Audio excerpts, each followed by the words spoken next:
हे बघा आहे ना, फणस आणलाय आणि फणस कापतोय. तर हे फणस कच्चं आहे का काय काय माहिती बाई. कच्चं आहे का रे? थोडंसं कच्चं निघालेलं आहे असं वाटतंय. जास्त तर हे फणस कापायचं एक टेक्निक असतं बरं का. हा हे बघू, हे रेडी केलंय हे फणस ठेवायला. आणि आपण आता विचारूया, फणस कसं कापताय तुम्ही?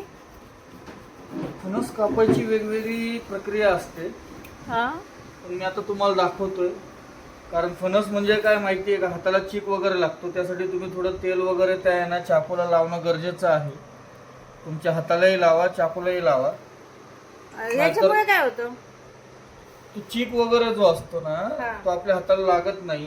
त्याच्यानंतर मग ते चीक वगैरे जर हाताला लागला हा, तर काढणं सुद्धा खूप मुश्किल होऊन जातं आपलं. आणि अच्छा. मेन म्हणजे तेल जर लावलं ना तर चाकू असा पटकन फणस कापून घेतो. अच्छा. बाकी काही नाही. ते म्हणतात ना खूप चिकट असतो फणस कापायला. हो. आता तुम्ही बघताय मी तेल लावलेलं आहे. नीट खाऊ शकतो. अच्छा, नीट कापू शकतो. आपल्या इकडे पुण्यामध्ये तर फणस भेटतात जास्त. ते जास्त कुठे भेटतात बरं फणस? हे मावळ साईड वगैरे किंवा खेडेगाव वगैरे कुठे काय असेल. आमच्याकडे नाही भेटत. हे शक्यतो कसं आहे, खेडेगावामध्ये आणि मावळ साईड मध्ये जास्त मिळतात. कारण आता अच्छा. फणसाची झाडं जास्त मार्केटला नाही आहेत. हा, हा, आणि हा, तुम्ही जर आता जरी बघितलं तर हातगाडीवरती वगैरे तुम्हाला फणस दिसतात. हा. काही इकडे गावच्या भाव काही भाव घेतात. हो, काही रेट देतात ते हा. सध्या तर. गरीब माणसाने खायचं काय आणि घ्यायचं काय. त्यापेक्षा माझं तरी म्हणणं आहे की तुम्ही 100-200 रुपये खर्च करा, पण पूर्ण एक फणस घेऊन या. म्हणजे तुमची पूर्ण फॅमिली एखादं फणस आहे ना आनंदाने सगळे खातील.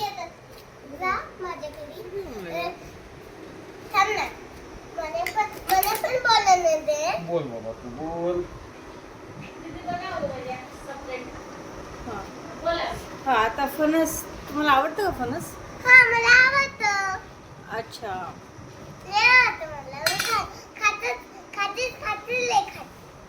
खाती लय खाती. फणस आवडतं. माझ्या घरात सगळ्यांना आवडतं, लय आवडतं. सगळ्यालाच आवडतं फणस. मला पण आवडतं. तुम्हाला पण आवडतं? हा. हे बघा, आता हे फणस करताय. थोडस मला वाटतं कच्चं निघाले तर काय काय माहिती.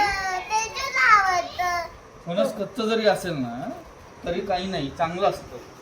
अच्छा, फणसची भाजी वगैरे पण करतात ना? हो, कच्चं फणस असेल तर फणसाची भाजी पण होते. तर तुम्हाला काय काय असे याचे ना, बऱ्याच जणांना तर खूप जणांना फणसाचे काही काही पदार्थ माहिती असतील, ते आम्हाला सांगा कसे पदार्थ बनवतात ते. हे बघा, आपण म्हणतो फणस कच्चं आहे पण हे कच्चं नाहीये. कच्चं नाही आतमध्ये. बघा हे ना, हे बघा, हे जे गर आतमध्ये आहेत ना गर पिकलेलं आहे. हे पिकलेले गर आहेत. आपण फणस घेताना पण असं व्यवस्थित घ्यायला पाहिजे. बरं, मी तेलाचं महत्व सांगितलं होतं तुम्हाला. जे काही पदार्थ आहे त्याचा तो आपल्या हाताला लागत नसतो. अच्छा.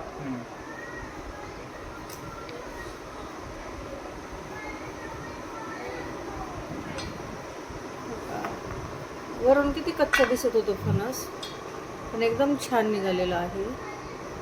पण याला खूप कापणं खूप अवघड आहे. फणस कापणं खूप अवघड आहे.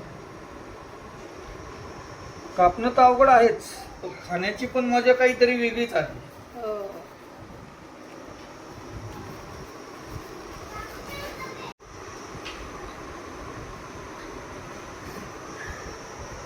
या पद्धतीने आता त्याचे गर काढायचे.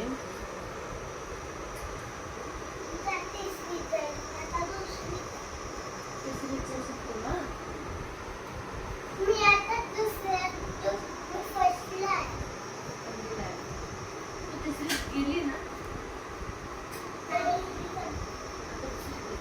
मी दुसरीला जाणार आहे.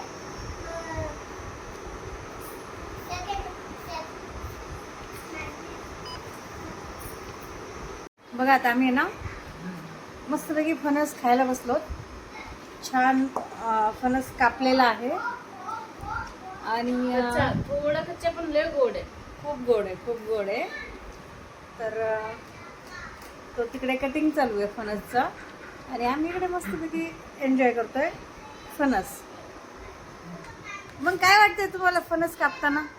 पहिले कापू द्या मग मी सांगतो. हा अर्ध तर कापलं पण त्यात अर्ध पण नाही शिल्लक. हे खायचं आमचं काम आहे ना. बरोबर आहे. हा गाव बसा नाही लुटेरे हाजरी. हे सुट्टीला कोणाच्या घरी जर बहीण येत असेल तर त्यांनी विचारपूर्वक त्यांना फोन करून बोलवणे सुट्टीला यायचंय का नाही असा त्रास असतो.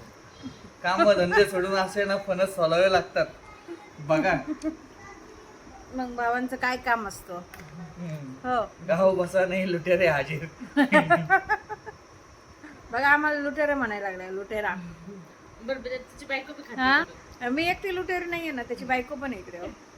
आम्ही दोघी लुटेरी आहे. आम्ही दोघी खातोय. आम्ही दोघींच चालू आहे इकडे. आणि हा नाही बसलाय पण first मित्रांनो class. बरं वाटतं. ठेव हो हो बर का.